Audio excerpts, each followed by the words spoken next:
Merci beaucoup, Pasteur Apo. Je pense qu'il nous a prêché. Amen. Il nous a prêché comme pas possible. Juste à la blague, avec le frère Kaela, on disait que bon, on allait prier à la fin. Je disais qu'Apo va prêcher longtemps. Je sentais ça parce qu'il s'est quand même beaucoup préparé. J'ai insisté.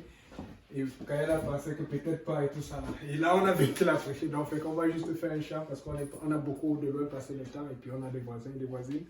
Mais j'ai retenu quelque chose. Vous savez, c'est pour ça que nous avons besoin de beaucoup de prédicateurs, parce qu'il y a des choses que je ne peux pas enseigner comme frère enseigne. Je me rappelle plusieurs fois, j'ai déjà parlé de l'orgueil, j'ai parlé de l'humilité, mais dans des sens, avec des façons et des onctions différentes. Mais vous avez vu comment lui il a pris le temps dessus, verset après verset. Je ne sais pas si ça fait... Oui, j'ai lu la Bible plusieurs fois, mais je n'ai jamais lu Sophonie autant qu'aujourd'hui. Je ne savais pas que Sophonie était aussi riche. Je savais que Sophonie, ça fait partie des prophètes mineurs et tout.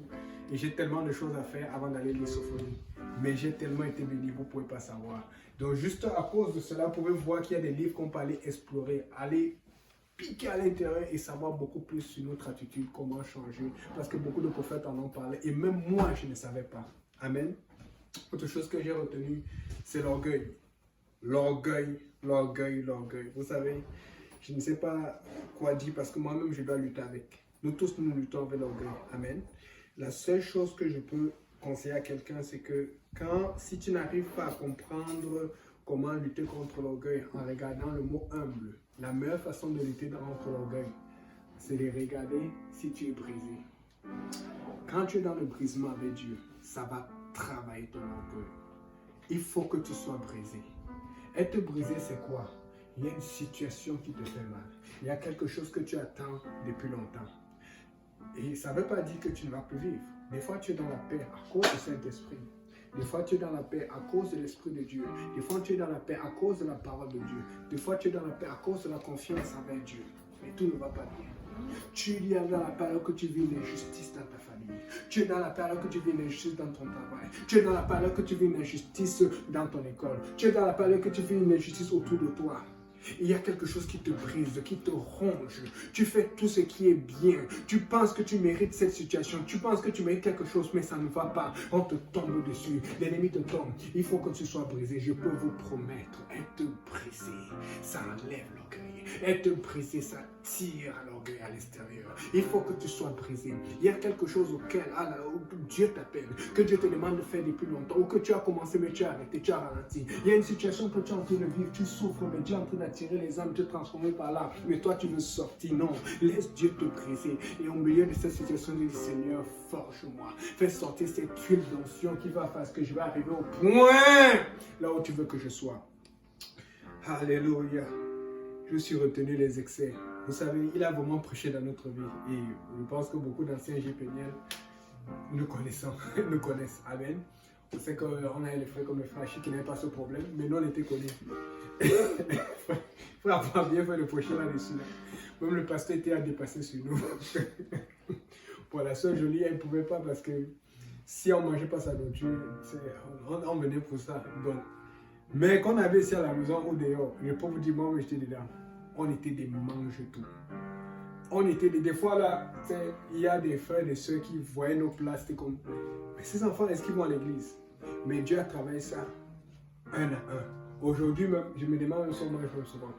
Parce qu'on a tellement peur de ne pas te concentrer pour connaître la parole de Dieu. Mais ce qu'il a fait, c'est rester accroché à Dieu. Quand tu as un problème, reconnais que tu as un problème. Ne commence pas à dire, je vais bien, telle personne, telle soeur, tel frère n'a pas bien fait. Reconnais que tu as un problème, tu dis, Seigneur, change-moi. Parce que c'est quelque chose souvent de discuter avec des frères et des soeurs, de penser que tu as raison et l'autre a tort. Mais quand tu es devant Dieu, je vous dis, je vous promets, je fais la même chose. Quand tu es devant Dieu, même quand je suis fâché contre un frère ou contre une soeur, quand je suis offensé, je vais dire, Seigneur, tel frère, telle soeur m'a offensé, qu'est-ce que je fais? Telle personne, il faut que tu sois honnête devant Dieu. Si tu as de l'offense et que tu caches cela à Dieu, tu es en train de dire que Dieu ne connaît pas tout. Dieu sait que tu as de l'offense, mais il attend que tu révèles ce qui est dans ton cœur. Demande, Seigneur, brise-moi, amène-moi à ce coin-là, amène-moi à cette situation, à ce niveau, au nom de Jésus. Et je vais finir avec cela, ou peut-être deux autres choses que j'ai retenues. Vous savez, j'ai pris les notes parce que j'ai été enseigné, j'ai été béni. Nous avons besoin de ça. Et tu ne peux pas juste passer le temps à enseigner. Tu ne peux pas, la même mort. Il y a trop de sel parce qu'elle reçoit seulement de sel, mais elle ne donne pas d'eau ailleurs. Quand tu reçois et tu ne donnes pas, tu es fini. Tu as besoin de donner et recevoir. Il faut qu'il y ait ce flot. C'est pour ça que le Saint-Esprit, c'est dynamo, dynamis. C'est un flot qui n'arrête pas. Amen. Et donc, il y a une chose qu'il a dit et qui m'a beaucoup touché. Il a dit, des fois, tu vas envier quelqu'un parce que tu vas avoir en lui quelque chose que tu n'as pas. Je ne sais pas pourquoi, mais j'ai parlé de ça à la dernière prédication et je vais insister là-dessus. Le frère Kayela, il a commencé à jouer au piano après moi. Regardez comment il joue au piano aujourd'hui.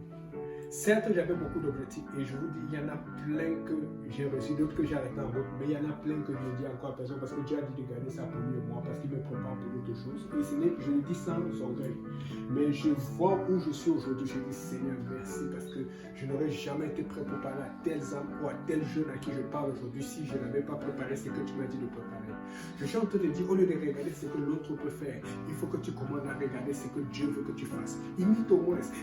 Donne-toi un engagement parce que ça va te donner une pression pour atteindre un but. Et là maintenant je lui ai dit quelque chose. Vous savez, des fois quelqu'un est devant, il est en train de faire telle chose, tu n'y arrives pas. Il y a quelque chose qui se passe avec la personne qui est devant, que tu trouves devant, qu'on estime être devant. C'est que tôt ou tard, cette personne se doit grandir. Et une chose qui se passe toujours avec tous ceux qui grandissent, que ce soit les pasteurs, les frères qui sont loin, tous ceux qui sont utilisés par le Seigneur, c'est qu'à un moment, ce talent, ce don qu'ils ont, qu'ils utilisent sous l'onction de l'Éternel, ça devient un fardeau que tu veux transmettre à quelqu'un. Je vous promets aujourd'hui, je vous dis au nom de Jésus, tout ce que je peux faire dans le Seigneur, si je pourrais le transmettre à quelqu'un. Mais le problème, c'est qu'au-delà de transmettre la qualité et les dons ou ce que Dieu a fait de toi, il faut que tu transmettes aussi l'amour pour le sacrifice, l'amour pour le jeûne et la prière, l'amour pour la volonté de Dieu, l'amour pour les âmes, le désir de faire la volonté de Dieu. Nous voulons parce que chaque fois que tu es capable de transmettre ça à un jeune, à une personne, à quelqu'un que tu suis, tu es capable de détruire le ministère de Satan, tu es capable de détruire les œuvres des ténèbres. C'est le temps de transmettre, c'est le temps d'apprendre à transmettre, c'est le temps de dire mon frère fait ça, ma soeur fait ça, moi aussi je vais faire quelque chose. Au lieu de comparer, de rester, je ne peux pas. Écoutez, je ne peux pas prêcher cette parole comme Apollo. Il n'y a que lui qui pouvait prêcher autant bien précisément sur l'intempérance, la calomnie et tout. Moi, je ne veux pas prendre tout ce temps pour aller décortiquer cela. J'ai trop de choses à prêcher sur l'esprit. J'ai trop de choses à prêcher sur les ministères. J'ai trop de choses à prêcher sur l'unicité. J'ai trop de recherches à faire, peut-être sur le grec ancien, sur telle chose ou sur tel langage. Parce que ce n'est pas mon style. C'est pour ça que nous nous complétons. Il n'y avait que lui pour prêcher ce message et je vois comment ça a été suivi avec beaucoup de régularité. Si le frère a pu prêcher un message comme ça, qui moi-même m'interpelle, c'est parce que toi aussi Dieu veut te montrer que tu peux faire quelque chose, que tu n'as pas besoin que ce soit toujours le pasteur ou telle soeur qui passe. Il faut que tu te lèves et que tu commences à faire ta part parce que tu as quelque chose que Dieu veut faire avec toi. Alléluia, Seigneur Jésus. On va louer le Seigneur un peu. Oh Seigneur Jésus,